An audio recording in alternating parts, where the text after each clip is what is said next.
एक नई नवेली दुल्हन होती है, ससुराल आती है तो ये पता चलता है कि उसका पति हो वो नामर्द है। जैसे सुहागरात के दिन वो स्टेज पे जाती है, जो उसका पति होता है मुंह घुमा के सो जाता है। सोए हुए देखकर वो समझ जाती है, बुझ जाती है कि मेरा पति मुझसे नाराज़ है। क्या बात है, क्यों नाराज़ है, बहुत कुछ समझाती है।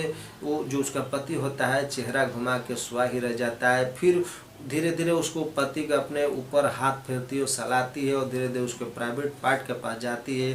प्राइवेट पार्ट के पास जाती है तो वो चीज़ उसको देखने को मिलता है। वो हैरान हो जाती है और परेशान हो जाती है और सोचने पर मजबूर हो जाती है।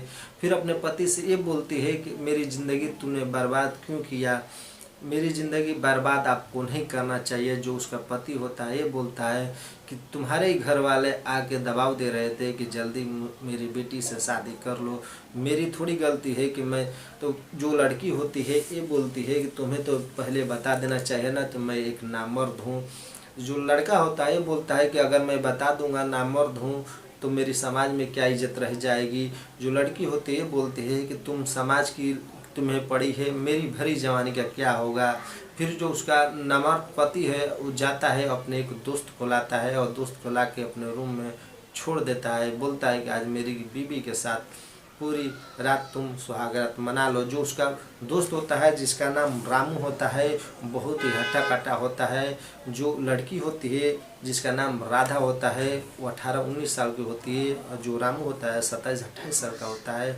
उसकी इस तरह हालत ख़राब कर देता है कि दोस्तों वो सोचने पर मजबूर होती है और पूरी रात बिलक बिलक कर रोती है। बल्कि जो रामू होता है उसे छोड़ता नहीं है, जो नहीं करना चाहिए उसके साथ ऐसा कृत्य करता है दोस्तों कि आप जान के आप हैरान रह जाएंगे और सोचने पर मजबूर हो जाएंगे कि ऐसे कैसे हो सकता है। ऐसे भी लोग हमारे समाज में हैं। तो नमस्कार दोस्तों, स्वागत करता हूं आप सभी का नई वीडियो में। दोस्तों ये इस सच्ची घटना मध्य प्रदेश की है। मध्य प्रदेश का रहने वाला एक परिवार था। घर में टोटल 5 ही लोग रहते थे। पांचों लोग में बहुत हंसी खुशी से रहते थे। एक माता पिता थे और 2 बेटे थे और एक बेटी थी। एक बेटी थी जी सबसे बड़ी थी, उसकी शादी हो गई थी और एक बेटा था उसका भी शादी हो गया था। सबसे जो छोटा बेटा था जिसका नाम अजीत था, अजीत का ही शादी करने के लिए सब गांव वाले परेशान थे और घर वाले भी परेशान थे, क्योंकि बहुत ही शर्मिला था और बहुत ही सबका दुलारा और चाहता भी था। अजीत की शादी हो जाती है, एक बगल ही गाँव में उनका शादी रिश्ता तय हो जाता है। जिस लड़की से रिश्ता तय होता है जिसका नाम राधा होता है, राधा भी देखने में बहुत ही खूबसूरत थी और अच्छी थी। वो दोनों का बीच में शादी व्यवहार और संबंध हो जाते हैं और शादी संबंध बनने के बाद दोनों का शादी हो जाता है। शादी के बाद जो राधा होती है आती है अपने ससुराल आती है और सुहाग रात के दिन होता है और सुहाग रात के दिन आती है और जैसे दूध पिला के अपने पति के साथ बेड पर बैठ जाती है तो जो उसका पति होता है अजीत होता है वो मुँह घुमा के सो जाता है। मुँह घुमाने के बाद सोने के बाद जो राधा होती है सोचती है कि क्यों नहीं कुछ कर रहे हैं। फिर राधा ही अपने ओर से उसके साथ कुछ खेलने लगती है, उसको टालने लगती है। फिर राधा जो होती है उसके शरीर पर हाथ फेरते फेरते उसके जैसे ही प्राइवेट पार्ट पर हाथ उसका जाता है तो वहाँ जाते हुए जब वहाँ हाथ रखती है तो वो चौंक हो जाती है, वो हैरान हो जाती है।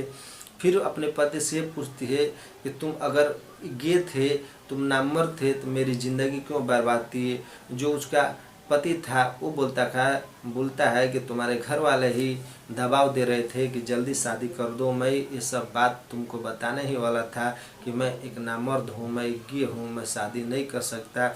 एक काम करो, तुम्हें अगर तो शरीर की हवस ही मिटानी है तो एक काम करो, मेरा एक दोस्त है रामू, मेरी भी शरीर की इच्छा मिटाता है और तुम्हारी भी शरीर की इच्छा वही मिटा देगा। रुको मैं उसको लाता हूँ। फिर वहाँ से अजीत उठता है और जाता है अपने दोस्त को बुला के लाता है। दोस्त जो रामू होता है शरीर जितना हाथा कटा होता है दोस्तों, जैसे ही घर में प्रवेश करता है उसको देख के जो राधा होती है बिलख जाती है। इतना तगड़ा था कि उस देख को ये सोचने पर मजबूर हो जाती है कि आज मुझे ये नोची डालेगा। फिर जो रामू होता है उसको अंदर छोड़ के जो अजीत होता है एक कुर्सी पर बैठ जाता है, वो दरवाज़ा बंद कर देता है, अपनी खुली आंखों से सब कुछ देखता है। जो रामू होता है उसके शरीर से एक एक कपड़े निकाल कर फेंक देता है और उसको इसी तरीके से उसके साथ शरीर संबंध बनाता है। वो गिड़ाने और रोने लगती है और हाथ जोड़ने पर मजबूर हो जाती है। फिर भी जो रामू होता है उसको छोड़ता नहीं है, पूरी रात उसके साथ संबंध बनाता है। करीबन 8-9 घंटे संबंध बनाने के बाद उसको बुरी तरह से अलस्त कर देता है, उसकी हालत ख़राब कर देता है। करने के बाद फिर चुपचाप खिड़की से रामू निकलता है, अपने घर चला जाता है।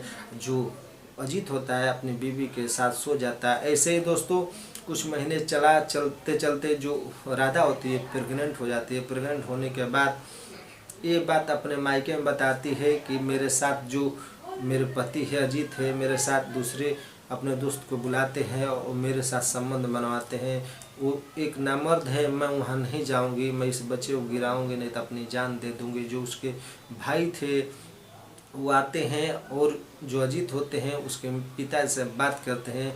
जो उसके पिताजी होते हैं वो डांट फटकार लगा के राधा के भाई को भगा देते हैं कि अगर मेरा बेटा नामर्द है तो ये बच्चा कैसे पैदा हो गया, कैसे बच्चे पैदा होने वाले हैं। ये सब बात सुन के जो राधा के भाई होते हैं वो चुपचाप चले जाते हैं और फिर एक दिन प्लान बनाते हैं। प्लान के अनुसार दोस्तों राधा को यहाँ लाते हैं और दोनों उसके भाई घर के पीछे हो जाते हैं। जैसे शाम को 9-10 बज रहे होते हैं, खाना पीना खा के राधा अपने कमरे में अपने पति अजीत के साथ चली जाती है। अजीत रोज की तरह कुर्सी पर बैठ जाता है और आने का टाइम हो जाता है। रामू जैसे खिड़की से अंदर प्रवेश करता है तो दोनों भाई खिड़की से दोनों अंदर ही प्रवेश करते हैं और जो दरवाज़ा होता है वहाँ पे अजीत के पिताजी बैठे होते हैं। दोस्तों उसको रंगे हाथे रामू को पकड़ लिया जाता है, उसको 2-4 चाटे खींचते हैं तो सारी बात बता देता है। और सारी बात बताने के बाद जो नज़दीकी वहाँ पे थाना होता है वहाँ पे प्रशासन के पास ले जाया जाता है और दोनों अजीत को और रामू को पूरे कानून के हिसाब से उन्हें जेल भेज दिया जाता है। दोस्तों मेरा मकसद ये नहीं है आप लोगों को ठेस पहुँचाऊँ, मेरा मकसद है आप लोग को जागरूक कर सकूँ समाज में।